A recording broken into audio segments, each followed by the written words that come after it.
Hey guys, I'm going to do a video real quick. This one being a what's next video for UFC 280. I'm going to be talking about all of the fighters on the main card and a couple on the prelims. So let's get into it. We'll go from bottom to top. Start off with Nikita Krylov, who got a really impressive finish in the second round of his fight with Volkan Ozdemir. Nikita's been very impressive to me, especially as of late, and I don't think his next fight should be against anybody ranked below him. So I was thinking maybe Jamal Hill or Dominic Reyes would be next for him.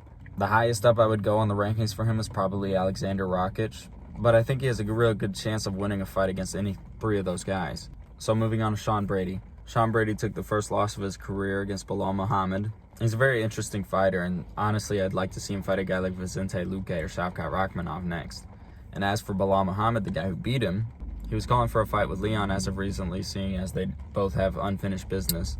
But I'm going to be honest, I don't think that fight's going to happen. And in fact, if you look at the welterweight rankings, it looks like the only person in the top 5 who would be remotely interested in fighting Belal is probably Gilbert Burns, because Usman Leon 3 has already been announced. And let's face it, Colby doesn't seem like he's accepting any fights right now. But if he was, it probably won't be Belal. And same kind of situation with Hamzat. So I think Gilbert Burns would be a good next fight for Belal. And with that, we're going to talk now about Caitlin Chookagian. I really think there's only one fight to be made for Chookagian, and I would put her against Taila Santos if it was up to me. They're both very well-rounded. They've both been very impressive. Both have gotten title shots in their career. Chookagian's ranked 3, while Taila's ranked number 2, and I think it would just make for a very interesting fight. Now on to Manon Fiorot. Fiorot earned herself a title shot that night. I mean, she's been very impressive in the UFC, hasn't lost yet, and it seems like she may have the best chance to beat Valentina Shevchenko. So that's where I would think Fiorot goes from here. Now on to Mateusz Gamrot. I picked out 2 guys that I think would make good fights for him. The first being Rafael Fiziev, who has been on such a roll lately and really just needs the chance to propel himself further into the rankings. But if they don't go with Fiziev, I think a rematch with Arman Petrosyan would be a really good fight, because the first fight they had was really fun. And some people even think Petrosyan won that fight, so there's a little bit of a story there. And now for Benny Dariush, the guy who beat Gamrot that night. If we're being honest, he should be getting a title shot. But it looks like Islam's going to be facing Volk next. So I thought of 2 guys that I think would make sense for Benny. And first I want to say that Benny should not be fighting anyone ranked below him anymore. He's on an 8-fight winning streak and hasn't lost in 4 years. Now the 2 guys that I picked out that I would like to see him fight are Charles Oliveira and Justin Gaethje. Because if we're being honest, he needs to fight someone in that top 5. He's ranked number 4 right now. And I would just be super upset if they gave him someone below the top 5 again. I remember after he beat Tony Ferguson, I wanted him to fight Gaethje. So I'm throwing that fight in there.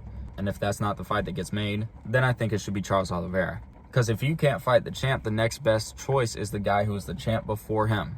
And Charles is that guy. And now that Charles is a superstar in the UFC, that fight will sell out. It may not have sold out a couple years ago, but now with the heights that Charles Oliveira has reached, it will definitely sell out a pay-per-view event.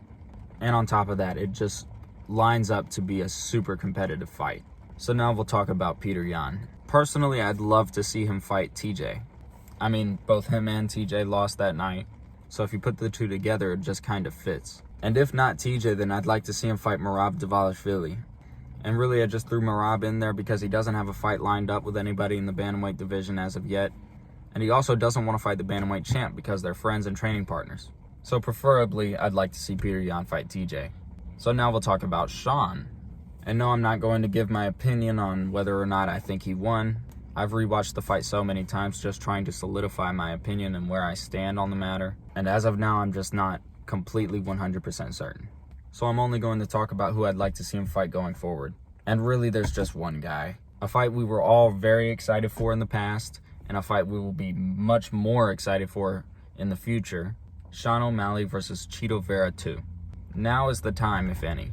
Because in the fight with Peter, Sean struggled quite a bit, just enough to know he's not going to be able to beat Aljamain Sterling. And yeah, maybe Cheeto's a really tough fight for him still, but I think Aljo will be tougher. And even though Dana White did say that the winner of that fight between Sean O'Malley and Petr Yan would get a title shot, I think it's kind of obvious that Sean's not quite ready yet. And now we'll talk about the guys from the co-main event. Starting with TJ Dillashaw, as I said earlier in this video, I'd love to see him fight Petr Yan. But another guy that I would love to see TJ Dillashaw fight is Dominic Cruz for a second time. Because there's a lot of story going into that fight. I mean, since the bantamweight division has existed, the 2 greatest bantamweight fighters of all time have been TJ Dillashaw and Dominic Cruz. And in my opinion, I would put Dominic above TJ, but TJ doesn't.